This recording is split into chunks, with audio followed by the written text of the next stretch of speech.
부산 경남 800만 청취자들의 라디오 주치 KNM 웰빙 라이프의 조문경 건강 캐스터입니다.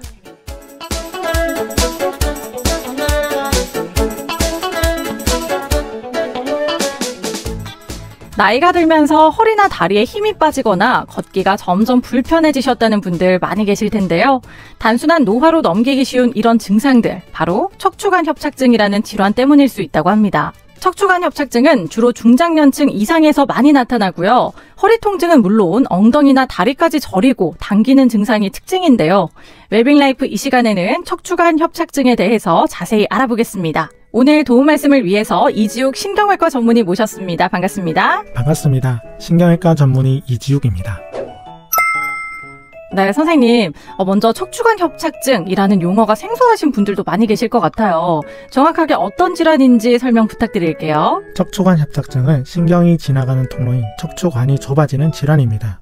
우리 척추는 뼈로 이루어진 기둥 구조인데 그 속에 척수신경이 지나는 통로가 있습니다. 이 통로가 나이가 들면서 점점 좁아지고 그 안에 있는 신경이 눌리게 되면 허리 통증은 물론이고 엉덩이와 다리까지 저리고 당기는 증상이 생깁니다. 흔히 걷다가 다리가 저려서 쉬었다가 다시 걷게 되는 간헐적 파행, 이 대표적인 증상입니다. 척추 주변의 인대가 두꺼워지거나 관절이 자라는 퇴행성 변화로 인해 많이 발생하게 됩니다. 단순히 허리가 아픈 근육통과는 다르게 신경이 눌러서 생기는 질환이라고 보시면 됩니다. 그렇군요. 주로 연세가 있으신 분들이 많이 걸리시는 것 같던데요. 척추관 협착증은 왜 나이가 들수록 더 많이 생기는 걸까요? 생활 습관이나 자세와도 관련이 있을까요? 네, 나이가 들수록 척추관 협착증이 많아지는 가장 큰 이유는 퇴행성 변화, 즉 노화 때문입니다. 디스크가 납작해지거나 인대가 두꺼워지고 척추뼈 주변에 뼈가 자라나면서 신경이 지나가는 길이 점점 좁아지는 거죠. 특히 허리에 부담을 많이 주는 생활습관, 예를 들어 오래 앉아있거나 무거운 물건을 자주 드는 일이 반복되면 퇴행성 변화가 더 빨라질 수 있습니다. 운동 부족도 영향을 줄 수 있고 오랜 시간 같은 자세를 유지하는 분들, 운전기사, 농사일 하시는 분들, 이런 분들에게도 자주 발생합니다. 즉, 나이뿐 아니라 누적된 습관과 자세가 협착증의 주요 원인이 됩니다. 그렇군요.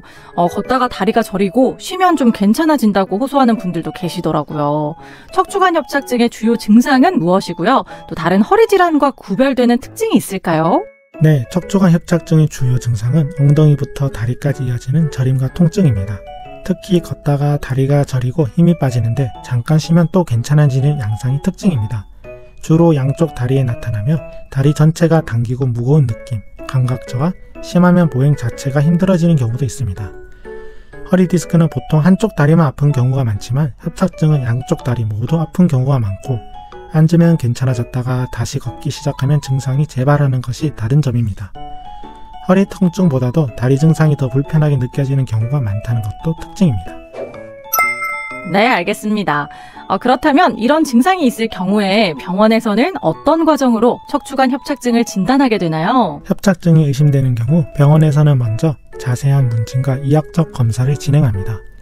다리 감각이 어떤지, 힘이 얼마나 빠졌는지, 보행이 어떤지 등을 살펴보고 MRI를 통해 신경이 얼마나 눌리고 있는지를 확인합니다.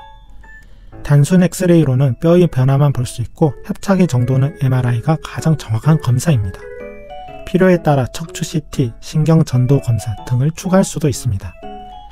보행거리나 증상의 정도에 따라 협착증이 심한 정도를 판단하게 됩니다.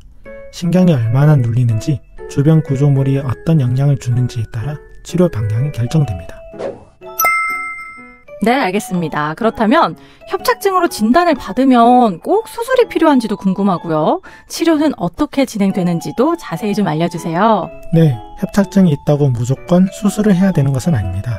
초기이거나 증상이 심하지 않다면 약물치료, 물리치료, 주사치료 같은 보존적 치료로도 충분히 관리가 가능합니다.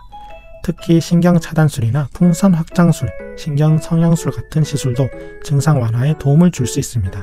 하지만 보행거리가 급격히 줄거나 다리에 힘이 빠지는 마비 증상 혹은 대소변 기능 이상이 나타난다면 그땐 수술을 고려하게 됩니다.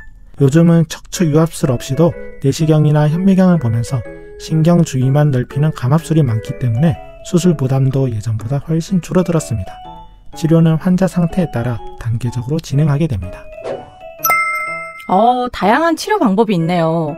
마지막으로 척추관 협착증을 예방하거나 악화를 막기 위한 생활 습관이 있다면 알려주세요. 척추관 협착증을 예방하거나 악화를 막기 위해서는 허리에 부담이 가지 않도록 하는 생활 습관이 중요합니다.